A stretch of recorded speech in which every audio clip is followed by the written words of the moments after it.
بسم اللہ الرحمن الرحیم۔ دوستو، بنی اسرائیل ایک ایسی قوم گزری ہے جس میں اللہ تعالیٰ نے بے شمار انبیاء کرام بھیجے اور ان کی ہدایت کے لیے بہت سی کتابیں بھی نازل کی، مگر یہ قوم اللہ کی نافرمان ہی رہی اور نبیوں کو ناحق قتل کرتی رہی۔ اللہ تبارک و تعالیٰ نے بنی اسرائیل پر بے شمار نعمتیں نازل کی، جن کا ذکر قرآن مجید میں کچھ یوں ملتا ہے: اور ہم نے تم پر بادل کا سایہ عطا کیا اور تم پر آسمان سے منہ سلوہ نازل کیا، اور کہہ دیا کہ جو پاکیزہ رزق ہم نے تمہیں دیا ہے اسے کھاؤ اور اللہ کا شکر ادا کرو۔ مگر انہوں نے نافرمانی کر کے ہمارا کچھ نہیں بگاڑا، بلکہ وہ خود اپنی جانوں پر ظلم کرتے رہے۔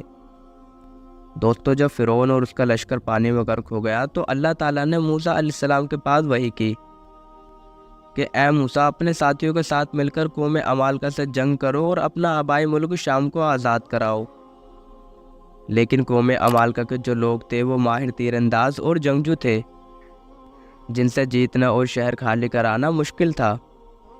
اس لیے 6 لاکھ بنی اسرائیل میں سے کوئی بھی جنگ کے لیے تیار نہ ہوا سوائے 2 لوگوں کے، ایک حضرت ہارون علیہ السلام اور دوسرے یوشع ابن نون، جو کہ حضرت موسیٰ علیہ السلام کے صحابی تھے۔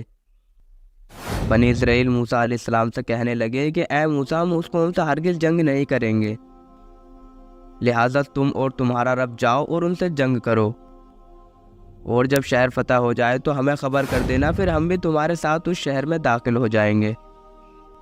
پھر اللہ تعالیٰ نے ان کی اس نافرمانی کے سبب ان کو یہ سزا دی کہ وہ مسلسل 40 سال تک ایک ہی میدان میں بھٹکتے رہے۔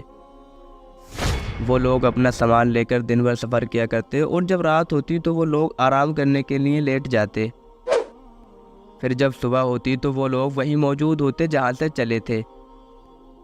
دوستو، اللہ کے پیغمبر حضرت موسیٰ علیہ السلام بھی ان کے ساتھ اس میدان میں موجود تھے۔ اس صورتحال کو دیکھ کر حضرت موسیٰ علیہ السلام نے اللہ سے دعا کی۔ آپ علیہ السلام کی دعا کی برکت سے اللہ تعالیٰ نے بنی اسرائیل کے لیے من اور سلوہ نازل کیا۔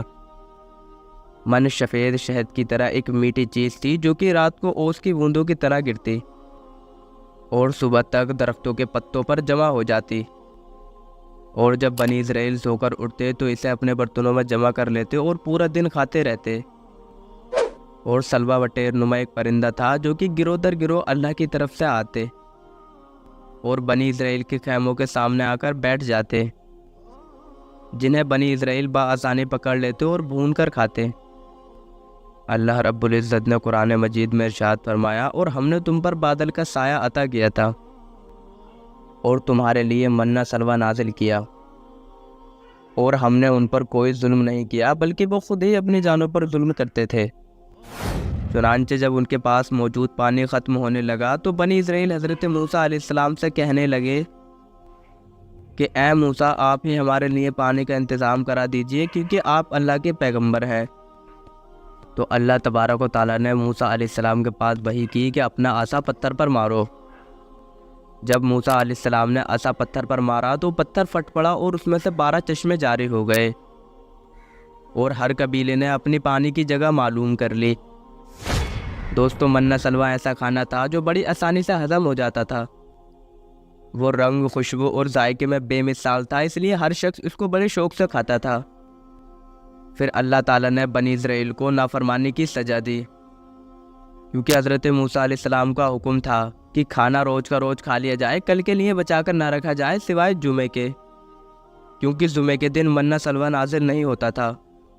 مگر کچھ کم ظرف لوگوں کو یہ ڈر لگنے لگا کہ اگر کسی دن منہ سلوہ نہیں اترا تو ہم تو اس صحرائے سینا میں بھوکے اور پیاسے مر جائیں گے۔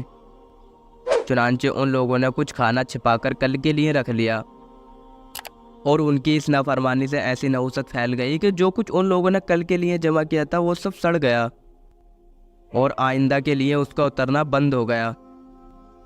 دوستو، ان تمام نعمتوں کا ذکر اللہ تبارک و تعالیٰ نے قرآن مجید میں ڈیٹیل میں بیان کیا ہے، اور ان کے لیے بہت سی عنایتیں نازل کی تھیں، مگر اس قوم کی جہالت اور شرکسی نے انہیں گمراہ کر دیا، تو اللہ تعالیٰ کی طرف سے قیامت تک کے لیے ان پر ذلت تھوپ دی گئی، اور ان کا آخرت میں بدترین ٹھکانہ ہوگا۔